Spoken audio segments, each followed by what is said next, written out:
Good morning everybody. In the chapter, The Rise of Nationalism in Europe, we are studying the second subtopic, that is the making of nationalism in Europe.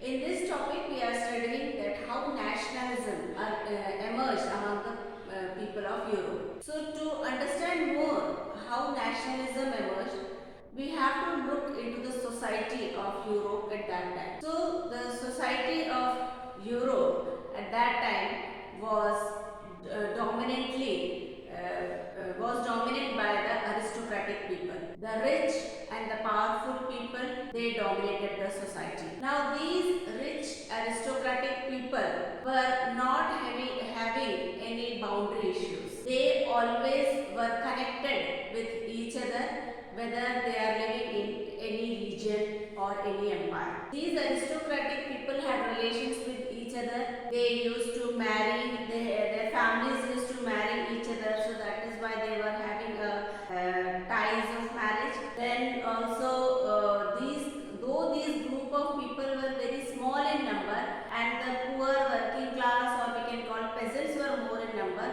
But even then these aristocrats were having a bond or binding with each other, and these people always used to speak French language, because French was considered as the language of aristocrats. Now these people, these aristocrats were having very big lands. That is why they are also called as landed aristocracy. So these landed aristocracy were having the land, and they used to get their land cultivated through peasants. Now, if we talk about Europe, there are two parts of Europe. One is the western part and one is the eastern part. In the western part of Europe, the lands were cultivated by the peasants, where the peasants can be characterized as either small tenants or the small land owners. So few people were having land, so they used to cultivate their land. But if we talk about the eastern part of Europe, so there these aristocrats were owning the large estate. So the peasants used to work in the landed aristocracy's land as serfs. Serfs is almost equal to bonded laborers. So the condition of people or the peasants in the Eastern Europe was more horrible. Now since there were so many tenants, so many peasants, so many small owners, so they all used to cultivate the land. Now during that time, Industrial Revolution occurred in England.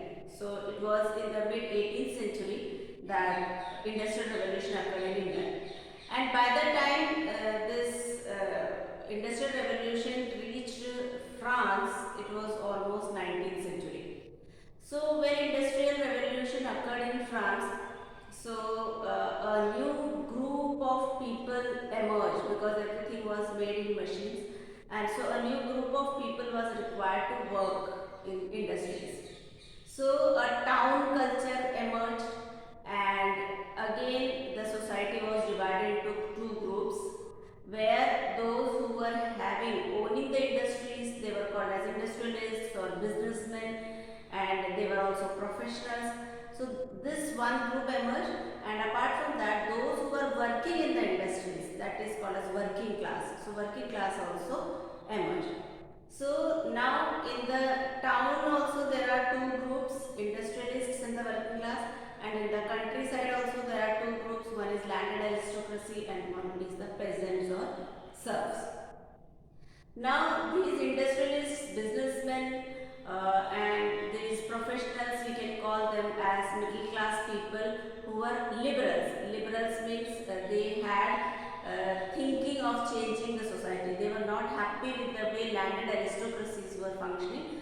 So they wanted to remove the landed aristocracy group from the society, and these educated middle class, it was first in the minds of these educated middle class that the idea of national unity first emerged, and they wanted to do away with the landed aristocracy. So it was one of the reason for this national feeling or nationalism was, we can say, industrial revolution, because of which this new middle class emerged and the ideas of national unity emerged in them.